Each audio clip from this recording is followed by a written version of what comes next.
नमस्कार, मैं एनके सिंह। राहुल गांधी ने अपना रिजॉइंडर फाइल कर दिया है। आपको याद होगा सुप्रीम कोर्ट ने जो ओरिजिनल कंप्लेनेंट हैं पूर्णेश मोदी, उनसे भी कहा था जवाब दाखिल करने के लिए, तो उन्होंने अपना रिप्लाई 31 जुलाई को दाखिल किया और राहुल गांधी ने कल दाखिल किया। राहुल गांधी ने साफ कहा है कि हम माफी नहीं मांगेंगे और ये भी कहा कि अगर माफी मांगना होता तो ट्रायल कोर्ट में ही मांग लेते, क्योंकि ये कंपाउंडेबल केस है और कंपाउंडेबल केस में माफी मांगना काफी होता है। लेकिन आपको याद होगा उस समय भी नहीं मांगी थी, प्रेस कॉन्फ्रेंस किया था, तो राहुल गांधी ने माफी मांगने से इनकार कर दिया है। माफी मांगना और ये किन ग्राउंड्स पे ये मुद्दा उठा, ये सब हम आपको विस्तार से बताएंगे। लेकिन अभी हम आपको जो हकीकत बताने जा रहे हैं वो बिल्कुल अलग है और उसको सुन के आप शायद चौंक जाएंगे। ये हकीकत ये है कि राहत इंदौरी साहब का एक शेर है, बादशाहों से भी फेंके हुए सिक्के न लिए, बादशाहों से भी फेंके हुए सिक्के न लिए, मैंने खैरात भी मांगी है तो खुददारी से, मैंने खैरात भी मांगी है तो खुददारी से। राहुल गांधी सुप्रीम कोर्ट तो आए हैं और जो आरोप उनके ऊपर अभी जब रिप्लाई में कहा गया तो कहा साहब ये बहुत एरोगेंट आदमी है, मतलब ये था कि इन्होंने माफी नहीं मांगी इसलिए ये एरोगेंट है। इसी पे राहुल गांधी का जवाब है कि मैंने खैरात भी मांगी है तो खुददारी से। मैं सुप्रीम कोर्ट आया तो हूं, कन्विक्शन स्टे कराने के लिए भी आया हूं, क्योंकि कन्विक्शन स्टे होगा तो हमारी सांसदी रुक जाएगी, बहाल हो जाएगी। लेकिन राहुल गांधी ने यह मैसेज दे दिया है कि मैंने तो बादशाहों से भी फेंके हुए सिक्के न लिए, मैंने खैरात भी मांगी है तो खुददारी से। और आपको एक बात बताएं, मैं विस्तार से बताऊंगा इस पूरे केस के बारे में, वो चीजें जो अभी तक आपको नहीं बताई गई हैं या किसी को मालूम नहीं है, उस सारे डिटेल को बताएंगे। लेकिन पहले अब इसका जो बड़ा डायमेंशन है, राहुल गांधी की ये खुददारी, जरा सोचिए। एक युवा लड़का जो कि आज के माहौल में पूरे भारत का भ्रमण कर रहा है दिलों को जोड़ने के लिए, ठंड में धूप में, और वो अपनी खुददारी दिखा के कह रहा है कि ना माफी तो नहीं मांगेंगे। भारत के जनता पे कितना असर करने जा रहा है। और अब आप इसको भी छोड़ दीजिए, फर्ज करिए कि कन्विक्शन पे स्टे नहीं मिलता है, क्योंकि हम कोर्ट है, हम प्रेडिक्ट नहीं करेंगे, लेकिन हम बताएंगे कि क्यों स्टेट मिलेगा, इसके वजूहात भी बताएंगे। लेकिन पहले हम ये बता दें, अब जरा फर्ज कीजिए इस खुददारी की पर्सनालिटी, इस इमेज को लेके फर्ज कीजिए कि वो जेल चले जाते हैं राहुल गांधी, और जेल से चुनाव के दौरान फोटो आती है कि एक खुददार युवा लड़का जो कि देश में करप्शन के खिलाफ आवाज उठा रहा था, वो इन शिक्षों के पीछे बंद है। तो आप जरा सोचिए कि उस समय इस चुनाव की स्थिति क्या होगी। जनता इसे कह, और जानते हैं भारत की जनता विक्टिम इमेज को बहुत मैटर करता है, और उस जनता को कि वो दिमाग में, दिलो दिमाग में वो तारी रहता है, वो प्रभाव करता है। लिहाजा ये मेरे ख्याल से गौर करना होगा कि अगर एक अच्छा इसका वो है कि अगर ये होता है तो राहुल गांधी को इससे नुकसान नहीं है। लेकिन अब हम आपके केसेस पे आते हैं। चलते चलते इस वाले एस्पेक्ट पे एक और बात कह दें, एक और शेर है, अब तो हमें भी तर्क मरासिम का डर नहीं, अब तो हमें भी तर्क मरासिम का डर नहीं, कि अगर अब संबंध खत्म ही हो जाए तो कोई डर नहीं है, पर ये दिल ये चाहता है कि आगाज वो करें, पर हम चाहते हैं कि शुरुआत वो करें। और अगर राहुल गांधी जेल के शिक्षों में होते हैं तो ये माना जाएगा कि आगाज किसने किया है, ये सत्ता किस तरह से चीजों को बदल रही है, किस तरह आवाज को दबा रही है। और इसलिए 2024 का इलेक्शन, दोनों स्थितियों में राहुल गांधी छूटते हैं। राहुल गांधी को कल जब केस सुनवाई होगा तो कन्विक्शन पे स्टे अगर हो जाता है तो भी उनका जो इमेज बना है कि नहीं साहब खुददारी तो नहीं छोड़ेंगे, माफी नहीं मांगेंगे, ये अपने आप में एक उनकी इमेज पे चार चांद लगाएगा और ये इलेक्शन में इसका असर होगा। दूसरी तरह से भी अगर आप देखें तो भी इलेक्शन में राहुल गांधी के लिए ये बेहतर रहेगा। तो मैं दोनों स्थितियां आपको बता दी। अब पूर्णेश मोदी ने कहा क्या सुप्रीम कोर्ट में, जो रिप्लाई आया और जिस पे राहुल गांधी का रिज्वाइंडर आया, उन्होंने रिप्लाई में एक आरोप लगाया कि साहब बाकी सब तो जो किया किया ही, एक कम्युनिटी को बदनाम किया, लेकिन इसके बाद भी माफी नहीं मांगी। ये इनका गुरूर था, ये इनका अहंकार था। इस पे राहुल गांधी का जो जवाब है वो बड़ा अच्छा है। राहुल गांधी ने कहा कि डे वन से हम कह रहे हैं कि मैंने कोई गलती नहीं की है, तो माफी मांगने का सवाल कहां उठता है। और ये जो अहंकार बता रहे हैं, ये स्लेंडरिंग के कैटेगरी में आता है।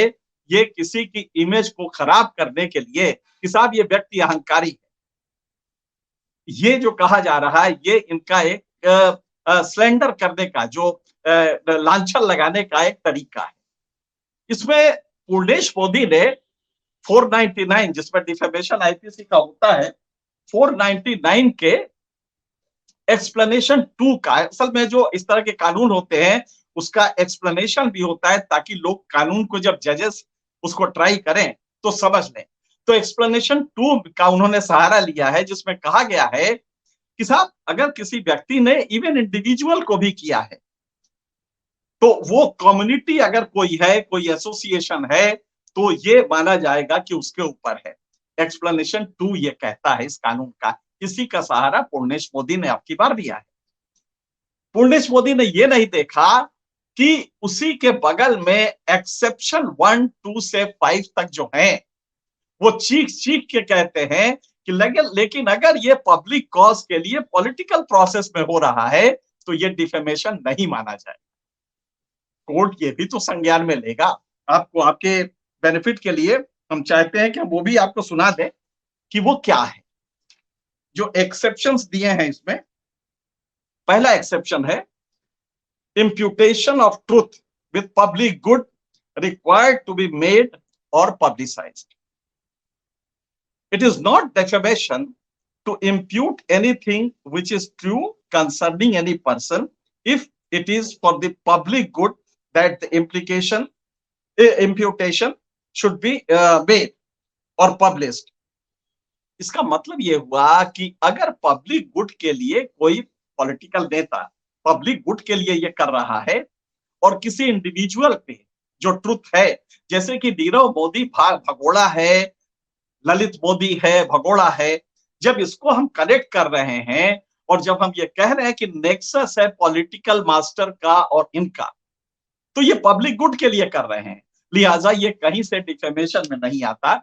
ये राहुल गांधी ने एक बार फिर अपने जवाब में कहा है। तो सीधी सी बात है कि ये तो हुई इसकी बात। लेकिन अब इसके अलावा राहुल गांधी ने कहा कि साहब अगर ये होने लगा तो पॉलिटिकल डिस्कोर्स खत्म हो जाएंगे।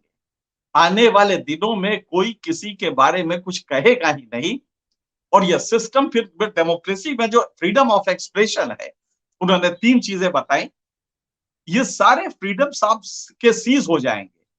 लिहाजा कन्विक्शन पे, और फिर राहुल गांधी के पिटीशन में जो 3 वकील हैं, अभिषेक मनु सिंघवी है और 2 और हैं, चीमा साहब हैं, इन्होंने जो कहा है वो बड़ा अच्छा वो है कि साहब याद करिए सुप्रीम कोर्ट के कई जजमेंट्स में, और ये जजमेंट्स कौन कौन जो मेन जजमेंट है, पहला है लोक प्रहरी का जजमेंट और दूसरा है कछाड़िया का जजमेंट। इसमें कहा है कि साहब अगर ये है कि कोई इस तरह का डिफेमेशन केस है जिसमें किसी सांसद की सदस्यता जाती है या जिसमें कोई सांसद इन्वॉल्व है, तो गौर कीजिएगा कि उसमें सजा पे ये ध्यान रखिएगा कि बहुत ही रेयर केसेस में सदस्यता जाए, कोलेटरल डैमेज हो, ये देखा जाए। ये कोर्ट्स को उन्होंने नीचे के कोर्ट्स को भी कहा था, और ये फैसला था कि साहब सांसद है, लिहाजा सिर्फ इतना ही नहीं कि उसको आप सजा देंगे, आप सजा देंगे तो उसकी सांसदी भी जा रही, जो 20 लाख लोगों के रहनुमाई वो कर रहा है, उन 20 लाख लोगों को आप इससे महरूम कर रहे हैं, ये उन्होंने कहा था। और ये 2 केसेस में नहीं, करीब 5 केसेस में सुप्रीम कोर्ट ने कहा है कि अगर वो सांसद है, और राहुल गांधी के केस में तो दूसरा है, लीडर ऑफ अपोजिशन, देश के दूसरी सबसे बड़ी पार्टी के नेता, और सांसद, अगर ये नहीं है, राहुल गांधी ने अपने पिटीशन में यही कहा कि अगर हम नहीं उठाएंगे ये मुद्दे तो और कौन उठाएगा। लिहाजा हमारा ये मुद्दे उठाना करप्शन को लेके ये बिल्कुल वैलिड था और कहीं से भी डिफेमेशन था नहीं। इस प्रक्रिया में उन्होंने दो बातें और कही। कहा कि साहब ये तो मोदी नाम की जाति कोई है ही नहीं है, पूरे रिकॉर्ड में आप देख लीजिए मोदी नाम की जाति नहीं है, अगर है तो क्या है, मोदी वणिक, ये है मोदी वणिक उस कैटेगरी में आता है, और मोदी पांधी आते हैं, मोदी मोदी पांधी धाथी आते हैं, और ये वणिक आते हैं।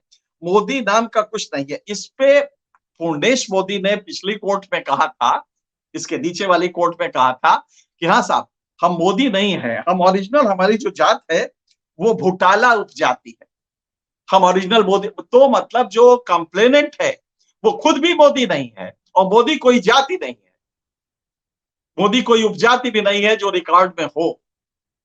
तो इसलिए मोदी आपने टाइटल लगा लिया तो किसी उपजाति के हो गए, और इसलिए आपको एक्सप्लेनेशन 2 का लाभ मिले, ये कहीं से वैलिड नहीं है। ये राहुल गांधी ने अपनी इस रिप्लाई में कहा है।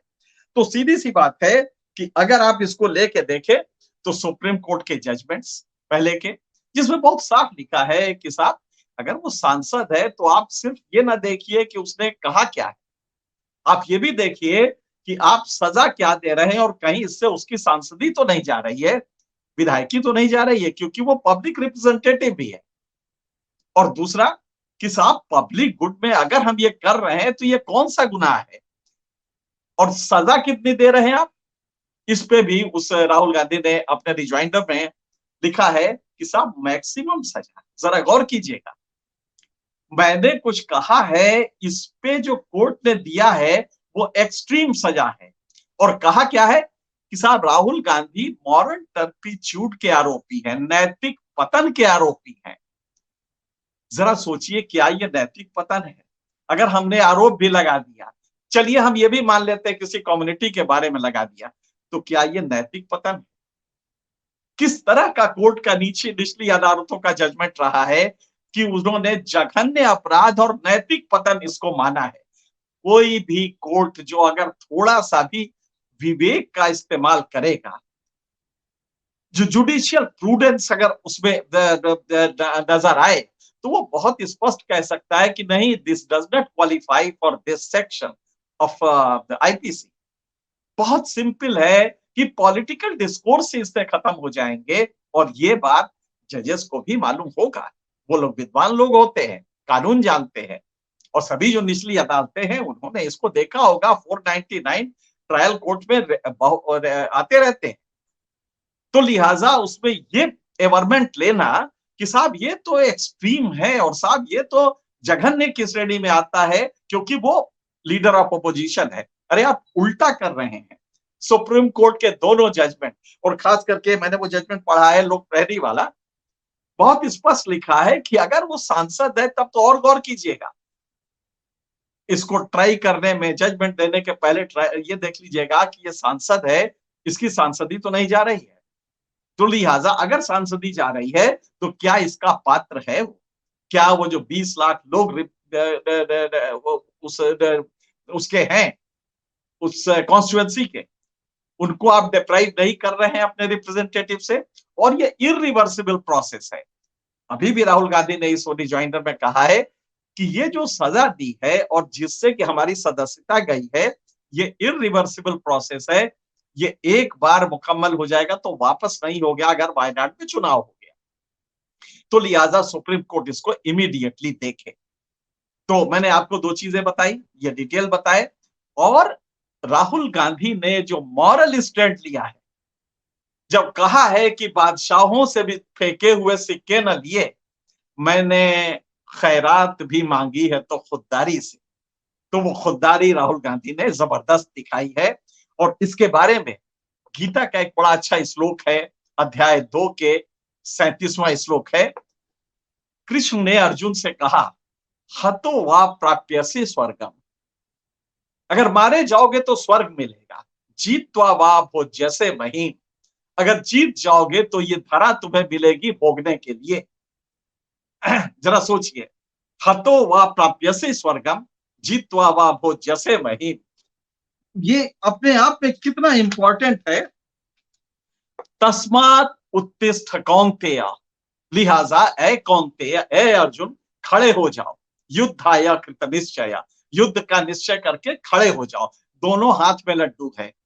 राहुल गांधी ने शायद गीता का ये श्लोक पढ़ा होगा, क्योंकि राहुल गांधी अगर जेल जाते हैं तो भी उस जेल के शिक्षों से ये जो आज मॉरल स्टैंड लिया है कि नहीं मांगेंगे माफी, कंपाउंडेबल है, ट्रायल कोर्ट में ये खत्म हो जाता, लेकिन मैं माफी नहीं मांगूंगा। ये राहुल गांधी का जो स्टैंड था, उसे भारतीय जनमानस ने बेहद कबूल किया है। और मुझे लगता है कि ये जो खुददारी है, ये जो अखलाक, जज्बा अखलाक है, इसको लेके जनता में एक अजीब सी खुशी है कि नहीं, राहुल गांधी ने माफी नहीं मांगी। अब कोर्ट जो भी फैसला दे, कोर्ट अगर कन्विक्शन कल नहीं रोकता है और राहुल गांधी को इसके एवज में कुछ दिनों बाद, कुछ हफ्तों बाद जेल जाना पड़ता है, तो वो भी पॉलिटिकली एक सरकार के लिए हाराकिरी होगी, सरकार के लिए आत्महत्या की स्थिति होगी। क्योंकि राहुल गांधी को जनता ने विक्टिम इमेज में जब जेल के शिक्षों से देखेगी तो वो बिल्कुल इसको बर्दाश्त नहीं करेगी, क्योंकि ये स्टैंड आज रहा है और गलती कर दी। कंप्लेनेंट दे कि उसने राहुल गांधी को अहंकारी कहा, और अहंकार के जवाब में जब ये आया कि नहीं साहब, माफी तो नहीं मांगेंगे, तो ये अपने आप में भारतीय जनमानस को बहुत ही एक सुकून बख्श चीज देता है, बहुत ही तसल्ली होती है। तो मुझे लगता है कि जेल का शिक्षा हो या कल राहुल गांधी बाहर आ जाएं और पार्लियामेंट फिर से पहुंचे, दोनों स्थितियों में कृष्ण ने जो अर्जुन से कहा था, हतो वा प्राप्यसे स्वर्गम जीत्वा वा भोज्यसे महीम ततो युद्धाय तस्मात् युद्धाय युजस्व, ये बहुत साफ है कि तब भी राहुल गांधी जीतेंगे और इस तरह भी जीतेंगे।